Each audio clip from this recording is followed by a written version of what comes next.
দর্শক মণ্ডলী, আমার পিছনে যেই পুরনো বাড়িটি দেখছেন, এটি হলো বিখ্যাত লেখক, গল্পকার, ঔপন্যাসিক এবং বিশিষ্ট কথাশিল্পী শরৎচন্দ্র চট্টোপাধ্যায়ের স্মৃতি বিজড়িত কাশীপুর জমিদার বাড়ি। এটি চুয়াডাঙ্গা জেলার জীবননগর উপজেলা থেকে 7 কিলোমিটার দূরে কেডিকে ইউনিয়নের ভৈরব নদীর তীরে অবস্থিত। দেশভাগের আগে এটা ছিল পশ্চিমবঙ্গের নদিয়া জেলার অন্তর্গত। 1961 সালে নির্মিত এই জমিদার বাড়িতে থাকতেন তৎকালীন জমিদার মিনয় কুমার ও বিনয় কুমার।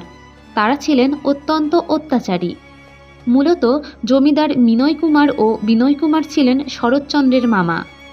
একবার শরৎচন্দ্র চট্টোপাধ্যায় মামা বাড়িতে বেড়াতে এসে গ্রামের মানুষের উপর মামাদের এই ভয়াবহ আচরণ জানতে পেরে খুবই মর্মাহত হন।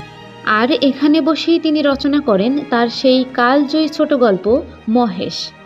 শরৎচন্দ্র চট্টোপাধ্যায়ের এই গল্পটিতে দরিদ্র কৃষক গফুর, তার ছোট মেয়ে আমেনা এবং পালিত গরু মহেশের করুণ কাহিনীর মাধ্যমে জমিদারি প্রথার এই কলঙ্কময় পর্বটি তুলে ধরেন। তার এই গল্পের জন্য দেশ বিদেশের মানুষ জীবননগর উপজেলার এই কাশীপুর গ্রামের নাম জানেন।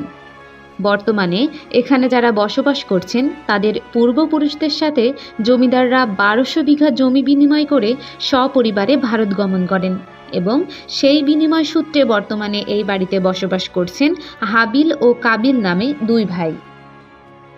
এই বাড়িতে অবস্থানকৃত একজন ইয়ামিন হোসেন হাবিলের সাথে আমরা কথা বলবো। আসসালামু আলাইকুম। ওয়ালাইকুম আসসালাম ওয়া রাহমাতুল্লাহ।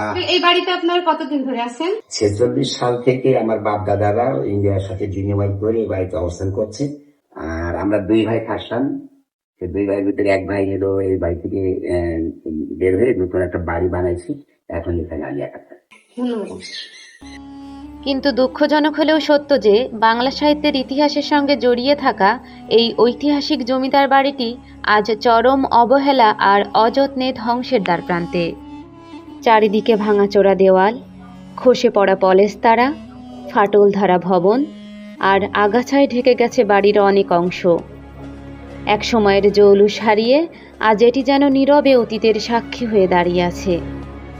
সংরক্ষণের অভাবে প্রতিদিনই বিলীন হচ্ছে এই ঐতিহ্যের নানা নিদর্শন। স্থানীয়দের দাবি, দ্রুত সংস্কার ও সংরক্ষণের উদ্যোগ নেওয়া না হলে একদিন হয়তো ইতিহাসের এই গুরুত্বপূর্ণ স্মৃতিচিহ্নটিও পুরোপুরি হারিয়ে যাবে।